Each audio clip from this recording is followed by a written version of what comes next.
One big blunder for me, I could think back to my first rental property. I did not screen my tenant well enough. And it was my first rental, my first resident, and it was my first eviction.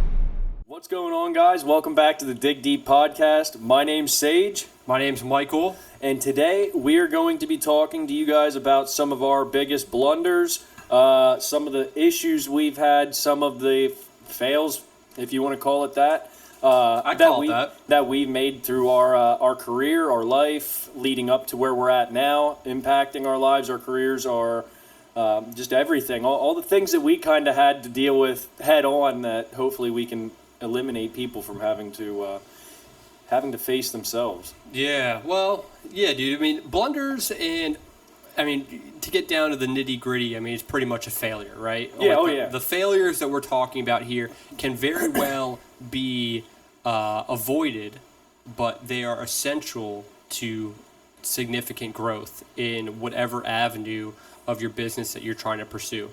Without failures, you would not have any growth, I'm gonna botch this up, but there was a proverb that I forget what it was called exactly, but it was the difference between a master and a noose,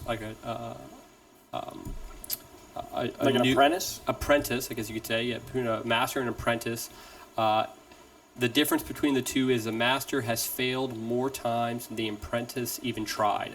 So you gotta fail a significant amount of times in order to be considered someone of any reputation in whatever subject you're talking about. Yeah. So let's start with you, dude. What is the five failures that have impacted you the most within your couple years that you've been in business, or even maybe when you were still being a pipe layer at your old company? Oh man, dude! What are the five things that contributed the most? The five failures that contributed the most to your success currently? All right. Well, I will talk about my worst day at Dolly when I was there. Worst days, they extended. It was more than a week. We were working outside of a YMCA in Lower Paxton, Harrisburg area. I don't remember the exact situation, but it's up that way. Dude, I was pretty green on the job. Like, this was maybe my third job. I was not experienced. I didn't know how to lay pipe. I didn't know how to lay pipe fucking underwater. I didn't know what to do when there was more water than three 3-inch trash pumps could handle. I also didn't know how to know where I was going underwater. Like, pretty much the whole basis of this job was me dealing with shit underneath the water that I should be dealing with in the dry. And the water was so bad at this job that every day we made maybe one pipe's worth of progress on a 10-foot deep run, which is absolutely horrible. Very slow because very slow, dude. They did not bid it for that. I mean, we're outside of a YMCA going through a right of way. You would not think there's so much water, dude. But apparently, we found out that they had the pool system hooked up to the sewer system. So whatever they were doing with that pool, dude, nonstop. It was nonstop. 3-inch trash pumps running full bore wide open couldn't contain the water enough for me to lay pipe in dry ground. I was doing it underwater, getting screamed at by Johnny, getting screamed at by the other guys. The other guys' morale is like down in the dumps too, because they're dragging 3-inch trash pumps down this muddy, dirty area. Like, it's like a goat path. And I will tell you what, that was the job where I went home a couple nights, and I'll say it, dude, I cried a couple nights because it was that bad. Like, from the time I got there at 6:30 in the morning till I left at 6:30 at night, I was up to my kneecaps in water that I saw turds, tampons, cigarette butts, food, other, just medical related shit floating by me as I'm elbows deep in this water trying to put pipe in underwater. That job almost broke me. I almost quit Dolly at that How far point. were you into the Dolly?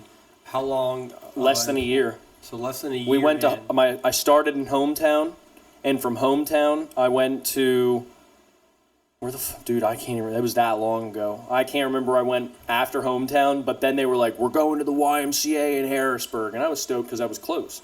I was driving an hour 15 plus one way to go to hometown, so I was like, "Shit, Harrisburg's Hometown's close." an actual town name? Dude, it's up north. It's Hometown? it's a shitty coal cracker town. Okay, gotcha. I will say there's a nice farmer's market. It might not be shitty, dude, but I mean, you get up that way. You start going up 81 more than like 35, 45 minutes. You start passing Frackville and like. You're really telling the viewers where we live, dude. I mean, hey, I'm talking about what's around us. You know what I mean? They're gonna be able to please, figure it if you want to see what I'm talking about and all the exciting details of coal cracker region, just look up Frackville or what's the one that has a funny name? The one that has a real funny name. I'll think of it later in the podcast. My buddy used to always make fun of him when he's seen it. But yeah, you start getting up that way, dude, it's desolate. It's like towards Centralia. Like, it's literally coal. To put it into perspective, the one job we did, we had to go back and look for water services when it was like 12 degrees out, dude, because the water services were freezing. It was that cold up there. And we had to verify they were 4 feet. Now, I'm past that point. Those motherfuckers were not 4 feet, dude. But what we would do is we would dig a hole next to it, and we'd had a piece of copper that was all fucking roughed up, that we took rocks and scratched it and made it look like it was in the ground. And my instructions were to dig that son of a bitch at 4 foot, put it in the ground, and bury the ends of it, and show the inspector that there's a piece of copper 4 feet in the ground. Man. And yeah, they're all still kicking today, as far as I know. But yeah, dude, you get up that way. It's just nothing. So how did this impact you? How did this blunder impact you positively in your current situation today? It put me through the toughest. Yeah, I guess I digressed a little bit because I started really thinking about it. But it put me in the worst situation I've ever been in, to be like, I'm either dealing with this or I'm not. I can't do it anymore. And I got through that job. The only other job that was worse than that was East Stroudsburg. And the only reason that was because it was literally 11 foot thick of solid rock that we had to grind and hammer through every day to put pipe in. There were almost fights going on between the foreman and my excavator operator. They were starting to have it out because of the situations. The conditions? The conditions, yeah. The owner came drunk a couple times and fucking laid into my foreman, which didn't help with morale or anybody else. Like, dude, I'm telling you, the construction world's crazy. And yeah, dude, it was just, but that job was second to the YMCA job. Even after all that shit happened, the YMCA job, from the time I started till the time we called it, I was soaked to the bone in shit water from a public YMCA where I seen corn, tampons, turds, other stuff I can't really just picture, but like, I mean, anything you think somebody put down the toilet, I had my fucking hands right next to it, was pushing it out of the way to put these pipes in. Dude, it was horrible. Like, we had excavators holding phone poles up because it was that tight. Like, it was just chaos. And all you hear is, get that, fucking do this, is that in, get that in, get it, we need stone, like, it was like, if whatever you think you can handle stress-wise, put yourself in that situation and then see if you can still handle it. Because it was just me as a green pipe layer, like, looking around. Like, what do you want me to do? I have no fucking idea what I'm doing. I'm in it. I'm here. I'm doing it. But you need to walk me through this because I'm lost. And then it's just me for 10 hours, 12 hours getting screamed at. Why aren't you fucking doing this? Why can't you go? And it's like, I went home so many days, dude, and I would cry, and I'd be like, am I a bitch? Like, am I fucking weak because I can't deal with this? But then, like, all the seasoned dudes, as I'm leaving the job, just defeated, and my head's hanging and stuff, they're all, like, patting me and like, it's all right, man, you did good, you're doing the best you can. And, like, I have that, but at the same time, I have somebody who's fucking pissed off and unhappy about my production. And it's just it was such a head case, you know what I mean?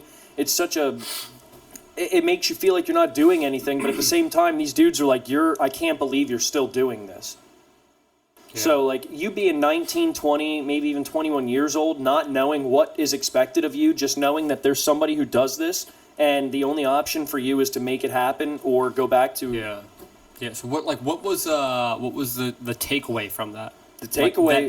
That also The takeaway. helped you work at what you're doing currently. The takeaway was it'll never get worse than that. If I got through that, I can get through any situation I put myself in. Because I wouldn't put myself in any situation that is that fucking bad. Like, I can't describe to you and the viewers how fucking horrible every day there was. But, like, I will tell you, I would rather take a razor blade up my leg every day and then rip the scab off the next day and do it again than go back and do that YMCA job again. It was that bad, we ended up pulling out of it. We could not handle it. You guys couldn't finish it? Couldn't fucking handle it, dude. I don't know what happened to that job. We just pulled out of it one day. It was that bad. We ended up doing it during the day, and then it transferred to a night shift job so that we could have less water use because they were giving us that much water. We could not handle it. I can guarantee you that whole run's fucked. No. I was new. I was new. I had no idea what I was doing. I was laying pipe underwater. Water I couldn't see through. Couldn't see through it, yeah. I don't know if it was on stone or mud, but that didn't matter at the time. What mattered was the next pipe getting put in. And I'm just getting screamed at, doing what I'm being told to do, so I don't fucking care. I was not in a position where I could do any sort of quality. You put me back in that situation now, I wouldn't do it. Really? No, I wouldn't do it, dude. it? No, if you want a quality product from me, I can't be putting pipe in underwater. The fucking pipe floats, dude. Yeah. It fucking floats, and I have a laser that's telling me where I'm supposed to be. It got to the point where we took the laser out of the manhole, put it on the fucking area at the beginning of the run on the dirt, and I was putting a beam on top of the laser every time we laid a pipe and getting it on grade like that. That is beyond inaccurate. I can guarantee that goes like this. But my takeaway from that first blunder, that was the first biggest test I've ever had in my career field. And my takeaway was, it'll never get worse than that. So how does that affect you currently? Anytime I think I'm having a hard time at work, I just remember that. This isn't hard, dude. Shut the fuck up. You got through that. Yeah. You were literally in this. Now, let me paint a picture. We're in mid-state Pennsylvania. Paint it. We're in mid-state Pennsylvania. I did this job in February. Every day of February that I was at that job, from the time I showed up till the time I left, I was knee-deep in shit water. Sweatshirt soaked up to my shoulders, pants soaked up to my fucking crotch. Dude, in shit water. In YMCA public shit water. Every day. So what can you give the viewers that that can resonate with them in regards to the situation that you were in that can impact them in a positive way? I think that you don't know what your true limits are. Because every day I went home, and like I said, dude, I don't cry much. It really got to affect me to cry about it. And I was beat up emotionally, mentally, and physically every day so bad that I went home and cried and told Sam, like, I don't think I can do this work. If this is how it is every day, I can't do it. And that was for, like, dude, I'm telling you, I was there for 3 weeks or so fighting that. And then we finally pulled out of it. But every day for 3 weeks, that was my battle. For 12 hours, 10 to 12 hours. How many weeks? 3 weeks, 10 to 12 hours, 4 days a week. Time. To get Long there, time. walk into shit water, and don't leave until you fucking leave the shift. Because we didn't get lunch. Like, that's not how they work. You work through lunch. You eat when you have downtime. So anything that you think you can't get through, you can get through it. Because every day I went home, I didn't think I could do another day. So you're saying, like, people's you create your own mental cap. Yeah, like your actual cap is way further than what you ever think it is. Yeah, like you could push farther than what you're saying. You could work on less sleep. You could work on less nutrients. You could work on less time less with sleep, the family. less nutrients, less positivity, less incentive, anything. The only thing I had holding on to that day every single day was the fact that if I don't pull through on this, I lose the biggest opportunity I've ever had. Whew. That's a good one, dude. Dude, That's a good one. What 19 or 20-year-old is making $40 an hour with no college education right out of high school, and they're training you on the job? They're like, yeah, just fucking figure this out. I had one job, was to figure it out. And that was in my head the whole time. Every day I'm walking through Shitwater getting screamed at. I mean, not like, come on, bud.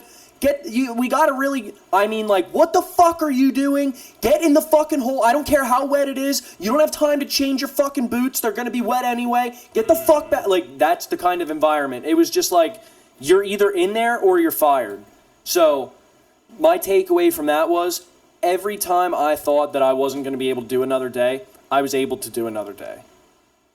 So when it comes to people working on whatever they're doing after work, you could push more than what you think you could push. Whatever you think your breaking point is, I can guarantee you can 10x that before you even hit another point where you're like, fuck, I don't know if I can do this. And I don't even know how many more times you could 10x that. Like, there was an actual study that I heard on, it was either Joe Rogan, one of his interviewees, or the Sean Ryan show or something like that. But I think maybe it was even David Goggins. Whatever you think you can do to a certain point, whenever you reach that cap, you can actually do it in reality, in physical, like, environment, however you would want to say it. Like, your body can actually do it 7 times longer. Yeah. I mean, I personally have been in situations where, like, I'm sleep deprived and then I hit a gear where, like, I feel like I'm wide awake. Yeah. You know, it's like, oh, okay, now I'm, like, working even more now. Like, it's like, you push past that your little... reserves get, you know, you have, like, reserves. And then that reserves, they push you further into doing whatever you have to do until completion. Your body is meant to keep you at a state where you're able to function optimally. And if you get below that, it's going to try and just keep you at a baseline all the time. Whether it's telling you this, it's telling you that, it's telling you that. You can push that fucker so far. Now, with that, be prepared to deal with whatever you're dealing with once you push it. But, dude, your body is trying to protect you at any point. And if you're in control of your body and you can push past those, you will be able to do so much more than what you actually thought. It's not even funny. And pipe laying, dude, that had taught me that very early. Whatever you think your physical, mental comfortability cap is, you have no fucking clue how much you can actually endure as a human being. All right, dude, let me give you one. You ready for mine? I'm absolutely ready for it. Absolutely? Absolutely, positively. Okay, so this one's not as intense. I don't want to hear it. When it comes to real estate, yes, because all I could do is give you advice based on something that I do. So when it comes to real estate, is one blunder that has affected me that I could utilize as something that could be a positive for the viewers is going to be the fact that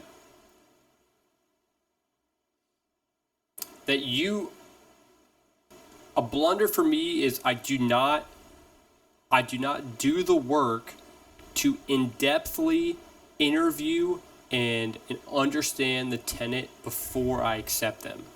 This is like a big thing because you obviously do not want to have vacancies as a landlord. You don't want to have significant pointless maintenance requests as a landlord. Yeah. You don't want excessive communication with the tenant as a landlord. And you want things that are minor to be completed by the tenant if possible as a landlord. Yes. So the best thing to do as a landlord is to screen your tenants significantly and to the best of your ability before accepting them. Okay? So for you, it works out in a general sense, but specifically for construction because you could really push yourself manually speaking. Yeah. But as an investor, a real estate investor, and as a landlord, you want to keep tenants in your units as long as possible that are qualified, that do not miss rent, that do not have excessive maintenance requests, and that are competent and easy to understand and easy to cooperate with as tenants, as residents. So, and it was my first rental, my first resident, and it was my first eviction. So, you have to really make sure that you're screening your tenant significantly well. As a 20-year-old, 21-year-old male just starting in real estate, having all of his chips on the table, all the risk and no reward, you want to make. I was worried and I just wanted to make some money. So like what I did was I just got the first person who was able to fill out an application and check mark all the mandatory boxes. And to my demise, I did not screen them correctly. And the reason why I didn't screen them correctly is because I was eager to just make money. Because I was stupid and I was young and I wanted to make impulse decisions in order to make some money as an investor. So I took this person. He had like a second-degree murder charge on him. But he was persistent and he got everything that I needed done. Yeah. We did the lease signing on his lunch break at work, which was a wax factory. He worked at a wax production factory. And I was just so eager that I was able to make a bunch of compromises in order to get him to sign the lease and to inhabit the unit, that I was just so eager to make that security deposit as an income and first month's rent that I skipped all the necessities of inquiring about a stand-up tenant, that I fucked it all up and I had this terrible person, and less than a year later I had an eviction.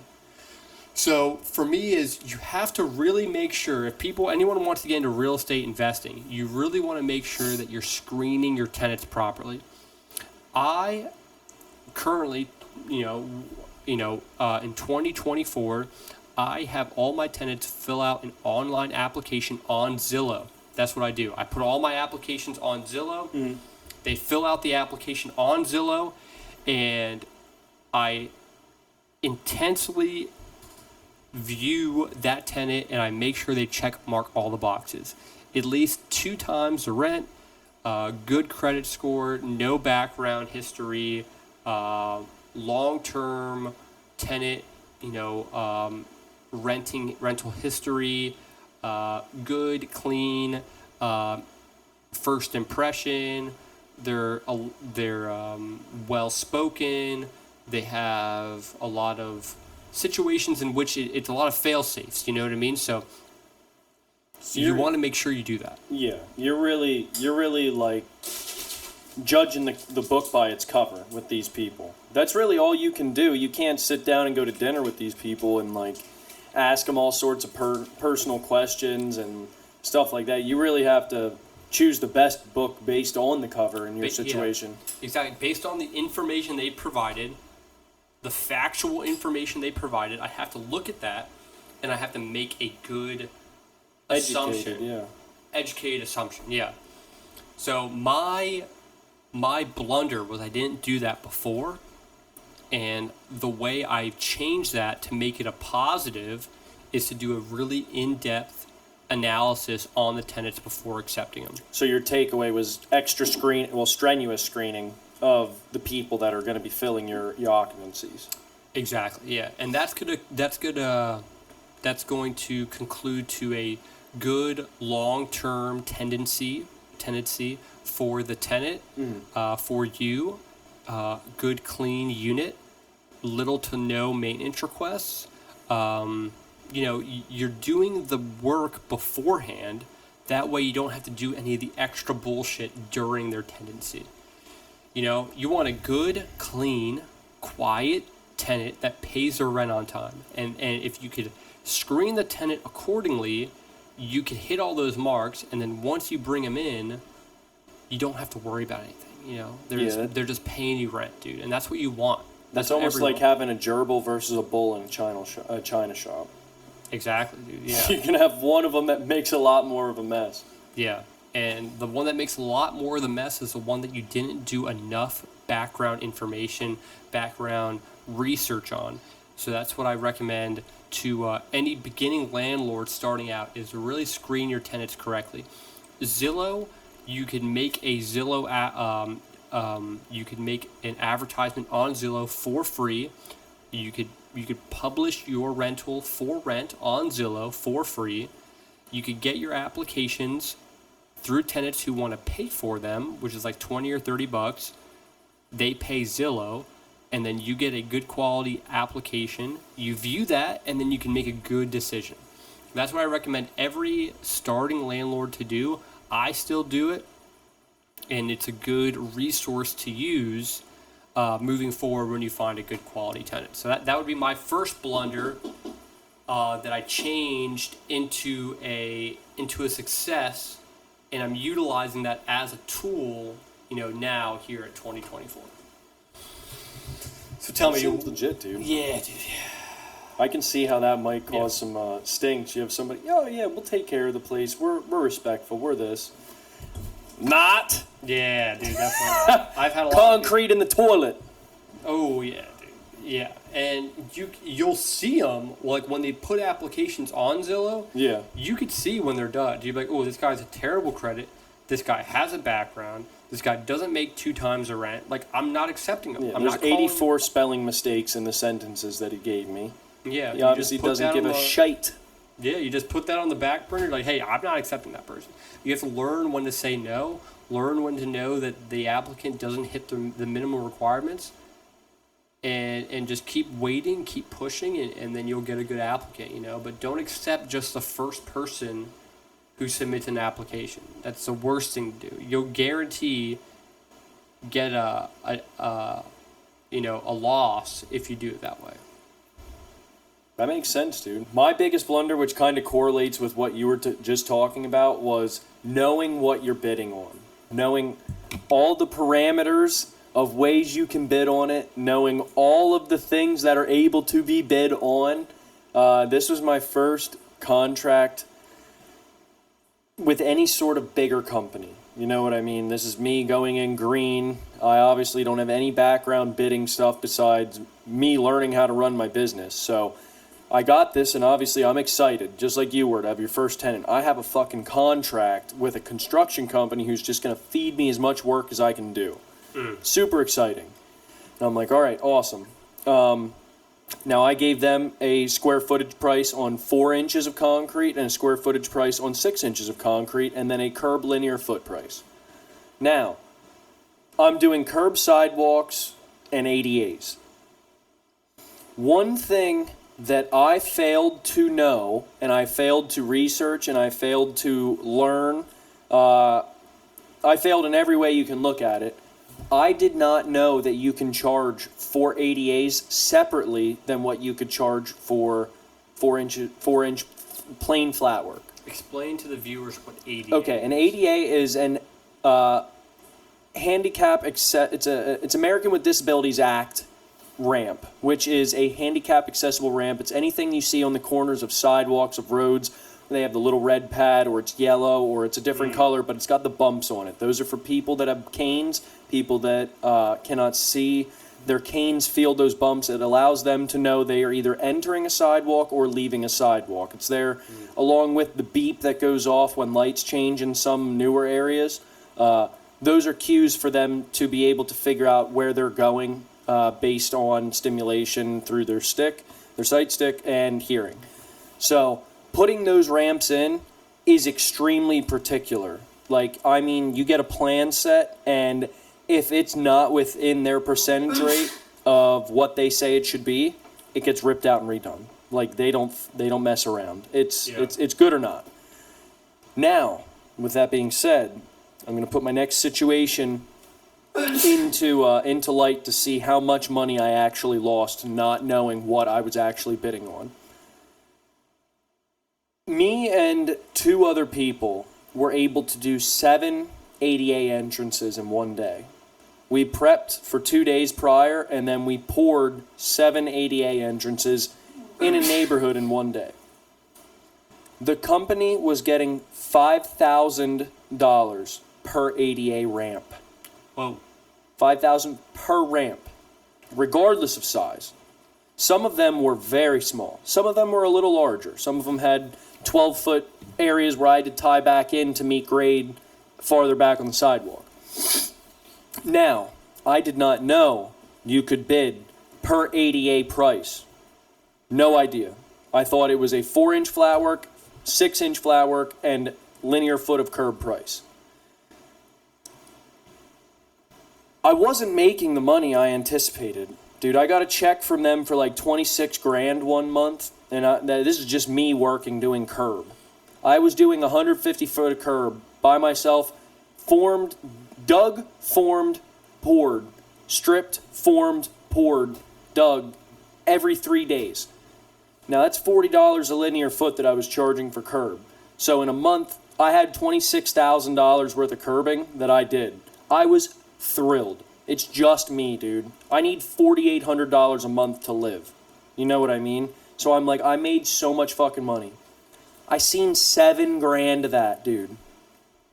$7,800 worth of that money. Because of how expensive the concrete was, and because of how much taxes and other materials actually came out of that money that I made.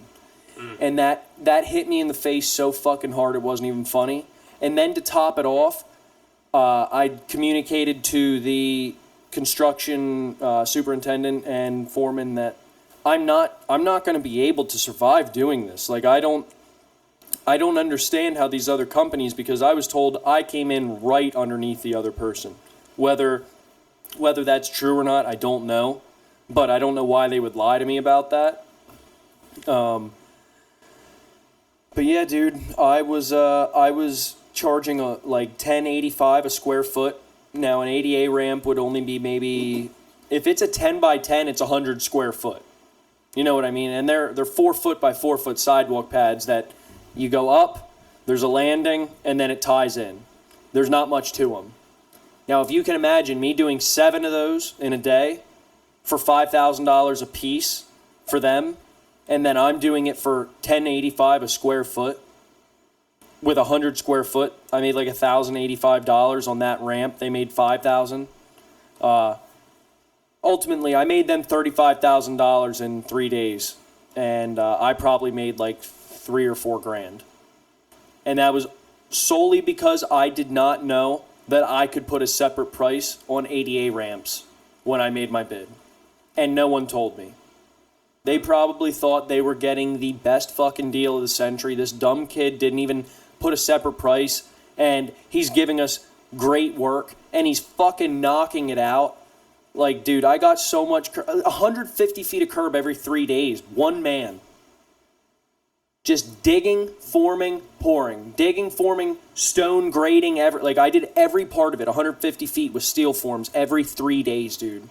I was just up there with headphones in grinding. And to see $7,000 out of $28,000 or $26,000 that I invoiced them, it broke me.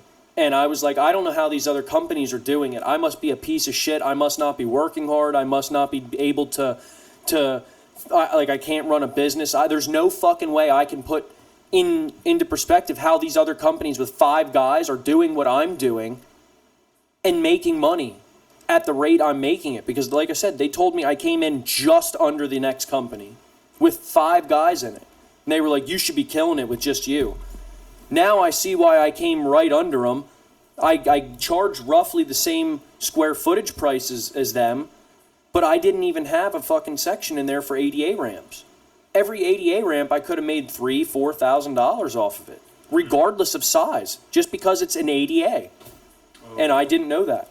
Wow. And ultimately, I don't have that contract anymore because I voiced to them that I would not be able to keep my business afloat if I kept doing it at the rate I was doing it. And luckily, they were nice. They didn't penalize me or anything. We just kind of went our separate ways. They understood. I told them I was new. I told them it was my first big contract.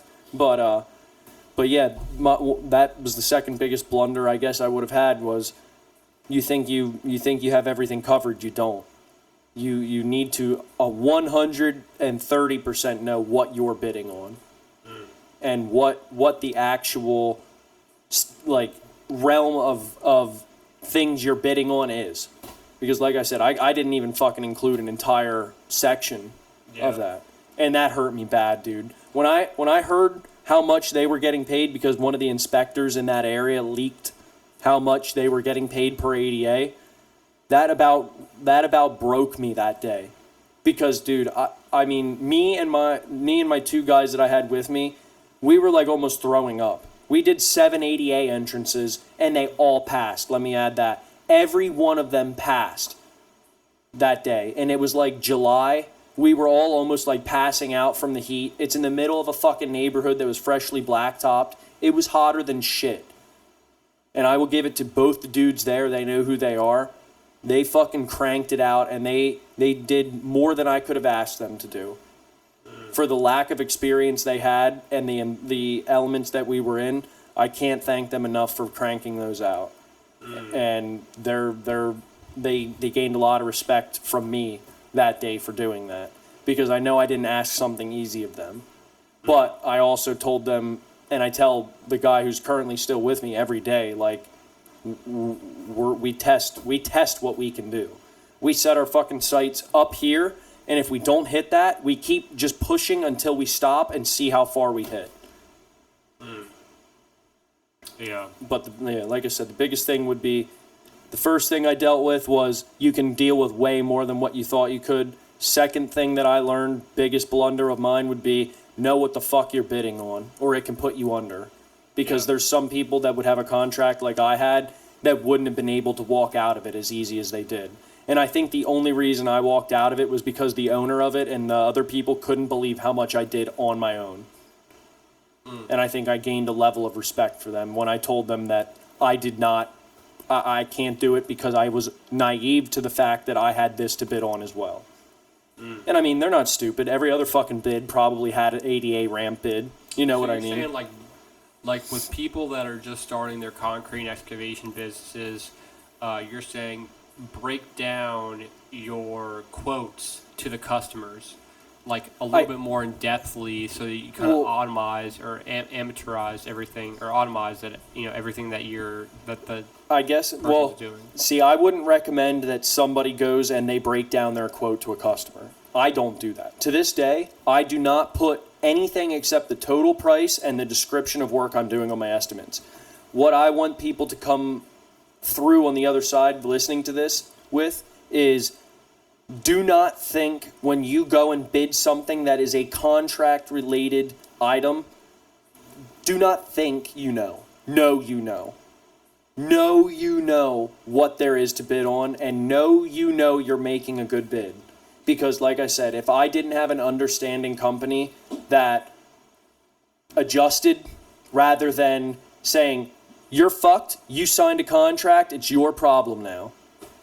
And dude, and in their contract, they could have penalized me for all the work that wasn't being done because I couldn't do it. Because I was losing money.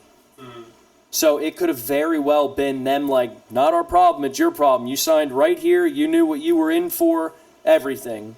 Because I did. At least I signed like I did. And I didn't. And that could have been the biggest blunder I ever had, because that could have put me under to the point I couldn't have returned if they wanted to push me hard enough. And if they wanted to play hardball hard enough. So what I want to make sure people know from this is, make sure you know what you're bidding on. Make sure you know you're going to survive doing it. And make sure, like you said, you don't just take an opportunity or something that's in front of you that you're worried might slip away, but it's good enough. Like it'll do the job. Like, no, make sure you have something that fits. Make sure you have something that works, and make sure you have something you know is going to pull through for you before you do any contract, you do any agreements, you do any work before being paid from people. That's the other biggest one. Don't do work from people that you're not getting at least materials covered for. Yeah. I can talk about that then, but... Yeah, so just knowing what you're bidding on, understanding kind of the synopsis of everything that you're going to be working on throughout the job and things of that nature. Yeah. And dude, like I said, I knew I was going to be doing ADAs. But I was so new and green to the whole bidding realm, I'm not somebody who goes around and I'm like, hey man, like how would you bid this? Like I'm not asking people for shit, dude. I'm trying to figure it out. I'm trying to do as much as I can on my own. I hate asking for help. I hate having the feeling that somebody else is key to my success. That makes me feel like I didn't earn it. So all this shit I'm just trying to kind of learn on my own, and if there's anybody else like that, please listen to me and really double check your bids. Maybe swallow your pride and don't do what I did like an idiot and just think that you have it figured out. Because I can guarantee you when you go into an area like that, when you're going in a commercial world from residential or from a small business world, it's a whole different ball game. Those fucking guys have a different way of doing things. They have different shit figured out. They have different ways of pricing. It's a different world. You're not going to go in there and be on par with them. At least I don't think you will. If you are, good for you. But I wasn't.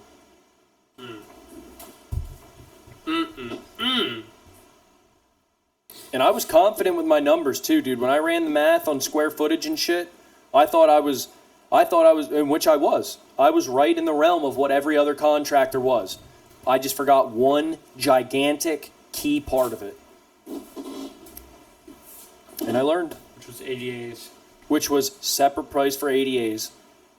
They are the most time-consuming part of doing concrete work when it comes to sidewalk and curb. They are the most intricate, and they are the most unforgiving. If it's not right, it comes out. There's no leeway. If you're over the percentage marked on the plans, I wish I could have a picture of the plans to show you too. And just have it like come up on the screen or something. If I have my old set of plans, which actually I don't, I think they took them back after I stopped doing the contract. But dude, they were wild looking. There'd be seven different numbers in a fucking little square with arrows like this, pointing to different shit grade-wise that I have to follow when I'm setting up. I wish you would have seen like Dylan or Blake's face or whatever when they were there helping me. And I'm like, all right, this has to go here. We need to be on this percent. I'm having fucking smart level on this. Dude, like I said, I felt like a badass because I was knocking 7 of them out and they all passed. And every day I'd hear the concrete guys like, oh, fucking ADAs, we'll rip them out. They're like, you usually don't. So as soon as I heard people rip them out, that was my number one goal. You're not going to rip mine out. Mine aren't going to get ripped out. And like I said, I got real good at them to the point I was doing 7 a day, making somebody else $35,000.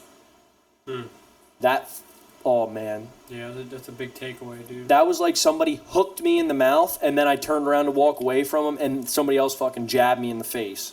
And I was just left laying there, just soaking up all that just impact that I just took. Like you could have paid a machine off, you could have paid a truck off, you could have been fucking golden for the rest of the year. You know what I mean? If I would have bid that correctly. There were a lot more to do too, dude. Like I banged 7 out in one section. 35 grand. And I probably made 6 off of it. Maybe. With curb and sidewalk. It was rough. That was a rough time for me. Because you're worried about people fucking suing you because you leave in the contract and everything else. Definitely know what you're doing. Know what you're getting into. Know what you're bidding on. Know what you're up against. Yeah. What's your number 3? Or are you on 2? Number 2. Yeah, so my number 2, as a real estate investor, the next thing that I would say would be a blunder that you could use as a positive would be a thorough property evaluation. Prior to buying it? Prior to buying. Before you even consider buying it, you should be able to do a thorough property evaluation on it and understand the amount of profit and what your cap rate's going to be on a property before you even think about putting a offer in on it. So you're saying you should do the numbers based on the property before you even put energy into it? Yeah, before you even consider, obviously you want to look at it first, but after you look at it, you want to be able to thoroughly do a property evaluation and really understand what the rent would be, what the utilities and expenses on the landlord's end is going to be, the area and criteria of people that are in that area are, and then base that off of, how quickly you're going to be able to rent it and things of that nature. So for me personally, I would say that doing a thorough property evaluation on a unit before putting an offer in would be an ideal situation on what you should do. So there's an an application that I use. It's called Property Evaluator. Okay. It's on all MacBooks. I would recommend that people who have any MacBooks would download that. And then all you do is you put your property price down, you put your expenses down, your liabilities, your rent rate per unit, or if it's a single family, just the one unit. And it will tell you what the cap rate is, cash on cash demand, what your net operating income will be, and you'll get a good idea of what this unit will be able to produce. And based on that production, you'll be able to know what your offer price is going to be. Nice. So that's like your dummy calculator for your, I use one of those for like tonnage and shit. Anybody has a question, I punch in length, width, thickness, figure out what my density is for the stone, and Yeah. that tells me tonnage. So you're basically figuring out all your preliminaries prior to putting much effort into it. Those numbers, if they don't add up, they don't add up. They don't add up. Yeah, you have to figure out another way to be able to get the numbers that you want to based on that unit in other avenues. So like maybe putting more money down, maybe having a lower interest rate, maybe having a higher rent, maybe having some potential partial owner finance. You change those variabilities in order to get a more optimal number that you want, but you're pretty much playing with those calculations and those metrics until you find this unit concluding as a good potential prospect or not, Yeah. And I've been prone to getting a little bit too excited on a unit just based on how it looks or the location, and I will happen to not run the numbers as thoroughly as I should, and then that will lead to a negative cash flow or to a very minimal profitable cash flow, and it wouldn't be an ideal investment. Now let me ask you this: with those decisions, do you think are they more you thinking or hoping that you're able to just kind of eyeball this shit at this point, or is it more like maybe somebody fibbed a little bit and they're not the person they said they were in the applications and things like that? Yeah, well, I mean, I'm not quite sure what you're asking. Explain that again. Okay, so like, I guess we're more or less talking about houses, not tenants as much. So let me rephrase that.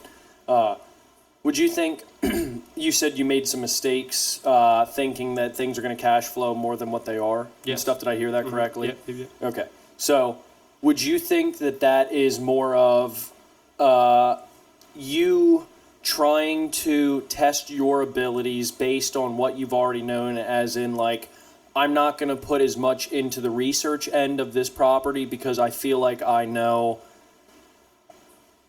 by this location, by this style house, by how many units it is, by how the layout is, I should be getting this off of this, and I should be paying this for it, roughly, ballpark? Or is it like it didn't work out the way that you thought when you bought the property? Like, it's just not doing what you thought it was going to be doing? Yeah, I would assume, and that's kind of the big deficit in some investors is when they get too comfortable, they'll assume on what a property should cash flow based on location and how much the rent roll is going to be within that multi-unit. Like the ego a little bit comes into it. Like, I know Yeah. this fucking market. I know what this stuff goes for. Yeah, I've been doing this for 30 years. You can't. Yeah, you get a little confident. You see a couple successes, and then you think that you got it down, which Yeah. is never the case. You always got to treat each unit as your first unit. Be as meticulous as you would be on your first unit on your 30th unit. Yeah. You know, you want to really make sure that the metrics work in your favor before you even think about putting an actual offer on paper.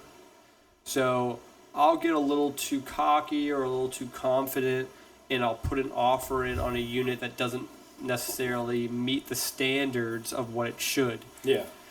So, you know, I would always recommend to people that you should always put that property through a thorough property evaluation before you put an offer on it. Gotcha. I've had situations where like I've had units where it's like, oh, based on this location, there is a baseline water and sewer utility fee. It's not based on usage. Like in the area that we lived on the west area, closer to the Yeah. mall, behind the mall, that would be the west area. That has a baseline water and sewer. So that's a flat rate. Yeah, so you have to account for that. Like, I can't tell tenants, oh, it's going to be $160 baseline, and then after that, if you go over that, then it's, you know, you would be responsible for paying that overage fee. Yeah. In the west part of where we live, it's $250 minimum, meaning that you can't go, you know, that's the minimum baseline amount for your water and sewer. So you have to really understand those calculations and be able to reflect that on your property evaluation before you decide to put an offer in. Yeah. So two ends of our small town have two totally different ways that they bill properties. When it comes to water and sewer. Yeah, yeah. The west area, it's a $250 water and sewer. You're fee. starting there. Like Minimum, yeah. We're charging you $250. If you use more than what we think, you're getting more. $250 minimum. So you have to really make sure that you understand those metrics before you put an offer in, because that may change. If it's a single family, it may change the amount that you want to offer. You know, is that something that you're going to pay for? Is that something the tenant's going to pay for? You know, Do If you it's- have different ways of doing that with tenants based on township and municipality stipulations with water sewer payments and shit like that? Do you have certain apartments that are covered by the tenant and certain apartments that are covered by you, or do you make all of your tenants cover their water sewer, or how do you do it? yeah. So like the west part of our town, it's a $250 minimum. Yep. The north part of our town, the landlord has to pay for the water and sewer. And then the south and east, you know, it could be the tenant who pays for it. So the north part, I have to pay for it, but I could put a cap on it, meaning that I could say, hey, over $160 water and sewer, you pay the extra, and then I would tack that on to their rent at the end of the month. Is that 7th Street? Yeah, 7th Street would be the one. I figured you were getting out towards my area with those. Yeah. We have like a base, like I get a bill. I don't even think, well, I guess I do. I have one storm grate on my whole fucking road that literally just goes across the street to the farm field. But we don't have water on our road. We don't have sewer on our road. We don't have gas on our road, nothing. And I still have to pay a fucking stormwater fee. Yeah. North Lebanon. So, Yeah, we have to pay for North Lebanon Township water as well. That storm fee. So, you know, these are all small expenses that you want to account for before you put an offer on a property. So, that ties in with mine a little bit. Know what the fuck you're bidding on. yeah, You just said 4 different parts of the same town do things differently, dude. That's wild. I didn't know that. yeah. East and south you're able to charge the tenant fully based on the water and sewer. Yeah. And this is just one example. This is just water and sewer. North, I have to pay for it all, and then the tenant would have to pay for the excess if I would want to Yeah. make that alteration. And the West is $250 minimum. So it's like there's so many variances. You want to make sure that's just one utility. You really want to make sure you understand all the concepts of all the utilities and the expenses, insurance, things of that nature before you put a bid on a property. So Yeah. wherever you're living, even if you're living in Tennessee, you could be living in North Dakota, Florida, there are discrepancies or variances depending on where you live. So you want to understand those before before you decide to run that property through a property evaluation. Understand those metrics. So you want to know the demographic, the stipulations, and the regulations of the area in which you're buying in. Yeah, I would say you want to know the demographic. If it's going to be typically families, big families that live in your area, you want to make sure you're buying a property that's 2 or 3 bedroom, Yeah. 3 or 3+ bedroom. Regulations is kind of a broad statement. I wouldn't say you really need to know the regulations. Yeah, maybe that one may be just a lack of vocabulary terms on my end. Yeah. I just wanted to add an extra word in there. The Yeah. stipulations, the regulations. Yeah. I gotta look intelligent here, dude. I just dig holes and fucking pour concrete, alright? Yeah. I don't do vocab. You just want to really understand the metrics, and you want to understand the expenses that you're going to be potentially, spending on a unit before you have a tenant move in. Yeah.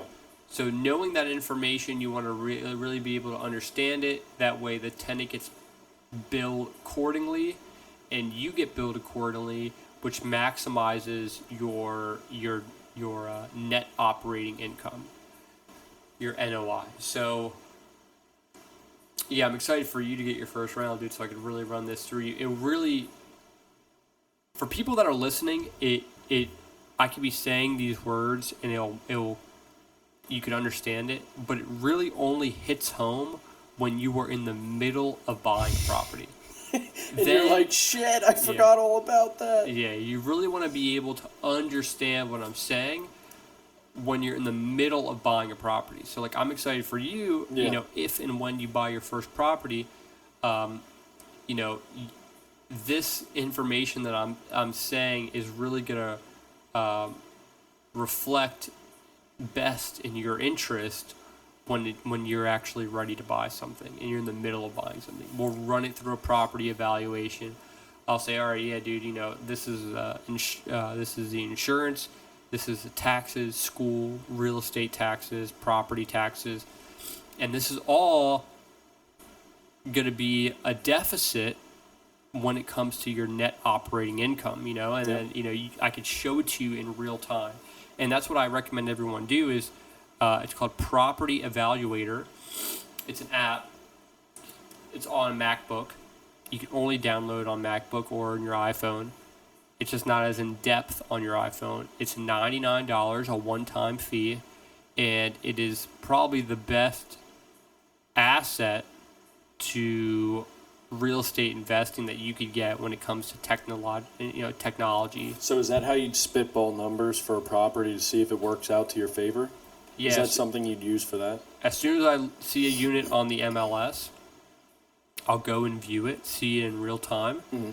I'll go home and I'll run all the numbers through the MLS, and then based on that, I'll be able to conceptualize a property and how it actually would reflect through my financial report. Like, will it actually make sense? And that's what I recommend. Property evaluation. It's a good. There's probably other ones that you could use on Windows. Property evaluation app is just the one that I used, and it works best for me. So That makes sense. So yeah. We kind of had the same thing there, different career paths. Know what the fuck you're up against. Yeah, I guess we're not doing 5 today, but we got you got a good 2, and I got a good 2. And yours was push your body 10x. You're really... Yeah, your physical cap is not your physical cap. You don't know your physical cap yet. I guarantee I haven't reached mine, dude, and I got way farther than what I thought I could ever get working at Dolly. And I know I'm based on how other people are in this world. David Goggins, Jocko Willink, just anybody who's... Cameron Haynes. Yeah, dude. Anybody who is just an animal that wakes up and is just pure animal. I'm not that much of a beast. I'm not. So, hearing what they do to their body, me as a competitive male person, I wouldn't say I think I'm the biggest, toughest person in the world or anything like that. But if somebody can do something, why the fuck can't I do it? That's just what goes through my head immediately. Like, why? Yeah. He doesn't look any different than me. Why can he do it? Like I could probably do that. And then I get into it, and then that's when you figure out what you're made of. But like I said, at that point when you're figuring out what you're made of, don't stop when you think you know what you're made of. You haven't even figured it out yet. Push past that. And then know what you're bidding on. Yeah. That's And number know one. yeah. Push past what you think you can deal with, because you can deal with more. Don't think you can't. And know what the hell you're bidding on. The biggest ones that will make or break you. If you think you're going to lose a job, lose a concrete pour, lose whatever because of a timeline, because of how much you think you can put out effort-wise, I guarantee you can make it. Yeah. Figure out what your happy place is, or what your place is that you can exist in, because there's a lot of times I'm just in a place that I'm able to exist in. Because the reality of what I'm doing, my brain doesn't think I'm able to keep doing that.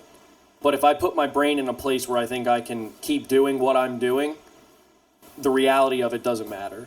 There's ways you can figure out to get past that. But yeah, the other biggest one would be don't put a bid on something you aren't confident, 100% sure you know the ins and outs of.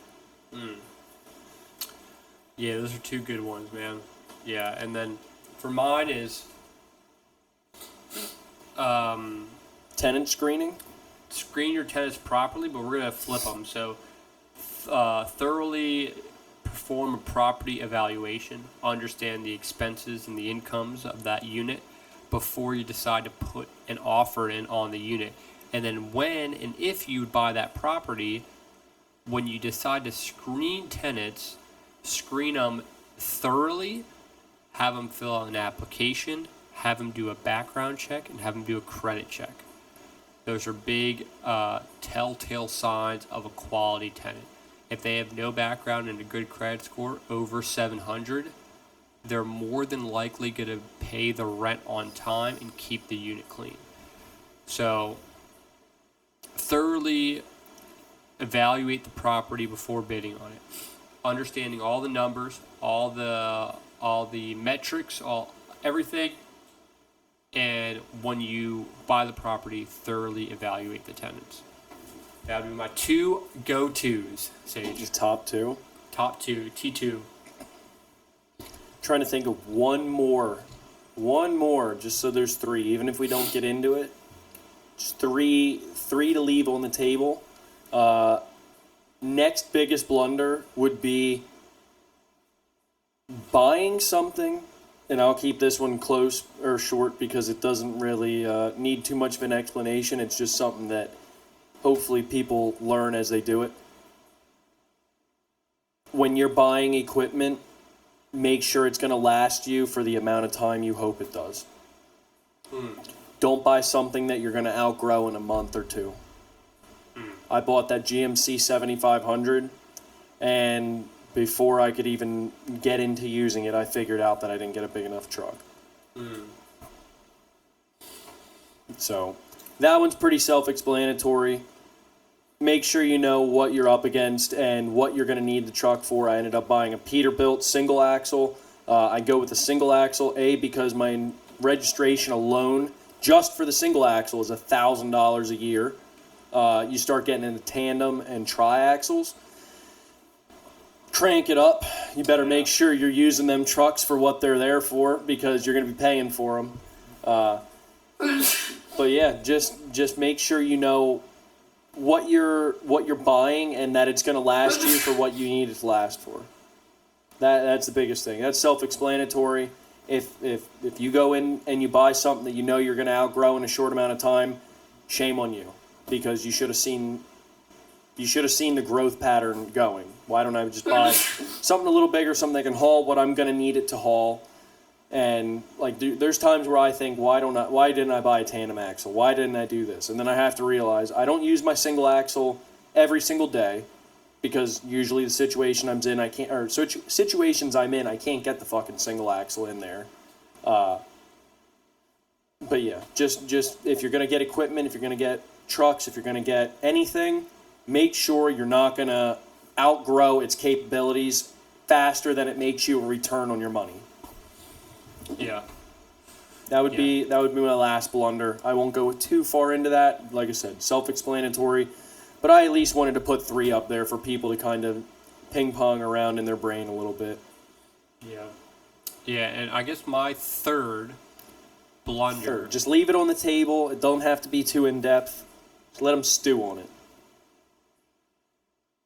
I would say my third one is if you would invest in real estate and you decide to get a tenant and you run through a whole fiscal year of having that tenant in that unit, really, I would say really make sure that that's something that you want to do. Real estate investing and becoming a landlord and putting out fires all the time is tasking on your psyche. It is tasking on your physical body. So I would say really realize if that's something that you want to do, and start out small. And if you decide that you don't want to do it, it's okay. Just find something else that you'd like better. So dip your toes in the water. Yeah, start with the single family first and go from there. That would be my... Don't jump in the deep end. Yeah, don't buy Wade a in 30 the water unit. a little bit. Yeah, don't buy a 30 unit right off the get and just be like, yeah, I'm a real estate investor now, and then you realize that you fucking I hate can't it. believe I don't like this. I don't know why I don't like this. I don't know why I can't handle a 30 unit. Yeah. Guys, thank you so much for listening to the Dig Deep podcast. We appreciate you all. And thanks for hanging in with us and listening to our blunders and potential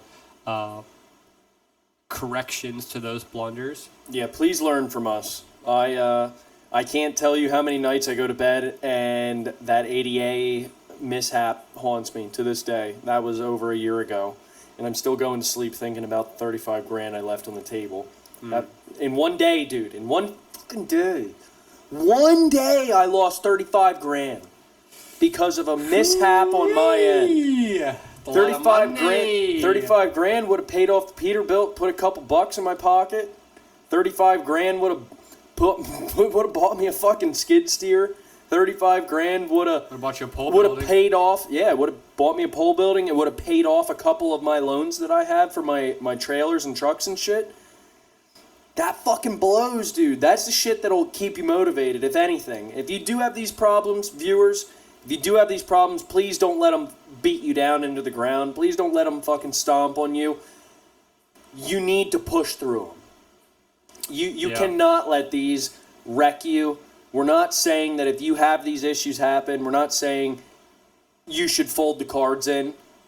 What we're saying is please identify them if they happen. Please know that you're only doing things that are negatively impacting yourself if these happen. Please listen to us. Do not make our mistakes. That's why we're saying this. No one wants to lose $35,000. No one wants to have to rehab their first fucking house they built because the tenant destroyed it. Yeah. Like, definitely not. This is all shit we are trying to help you guys not have to deal with. I don't know who wants to lose $35,000. I don't know who wants to lose their first investment property to a complete rehab after you just rehabbed it for the dickheads that moved in and wrecked it. No one. I'm going to guess no one on both of those questions. So please, take what we say, stew on it, think on it, take a shit and think on it. You have plenty of time to do that. Like, just, yeah. We're here trying to help you, man. Please, or woman. Yeah. But yeah, no. I think we left a few nuggets in this one. Yeah, I think so, man. Yeah, as long as people utilize our concerns that we've turned into positives, if people could realize that they may be walking into that, just double taking and really understanding what they're doing before they 100% jump into that decision, I think would be beneficial. So. I like it. I like it. Yes, sir. I think this was information packed, and hopefully it helps somebody from making some decision that really makes their life a little harder, or their business, or their venture, or their side hustle, or whatever the fuck it would be. Yep. Take the speed bumps out of your road. We'll do it for you. Learn from us. Let us know what you think. Comment, subscribe, like, anything. We're just here to help you guys. And we're looking forward to more interaction. We're getting a little bit now. It's exciting, and we're just excited to be able to help. So everybody, please keep digging, keep grinding, keep just fucking drilling everything that's in front of you. Walk through it, stomp through it, punch through it, kick through it, get through it. And then on the other side, who knows what it is, but I guarantee it's something you'll like. Yep. Promise you that. Everybody keep digging. Have a great night. Thank you for tuning in. Thank you, guys. See you. Hey guys, thanks for watching the Dig Deep podcast. It would mean a lot to us if you could go to our platforms, Apple Podcast and Spotify, YouTube obviously. Give us a rating, good, bad, anything. This is what helps us get everything out. This is what helps us kind of spread the word and achieve the goal that we're trying to get by reaching out to anybody that needs us. So please, we want honest, real feedback. Like, comment, subscribe on YouTube, all that good stuff. Our merch store, the Dig Deep Podcast.myspreadshop.com, and our Instagram is the Dig Deep Podcast. And then, of course, we have our email as well, which is the digdeeppodcast@gmail.com. You can send us questions. We would love to incorporate questions that you guys send us to the podcast. We'd like to mention people by name, and we want to learn from you guys and hopefully teach you guys as well. So, yeah, as always, guys, keep digging, and we'll see you on the next one. Thanks so much, guys. Take care.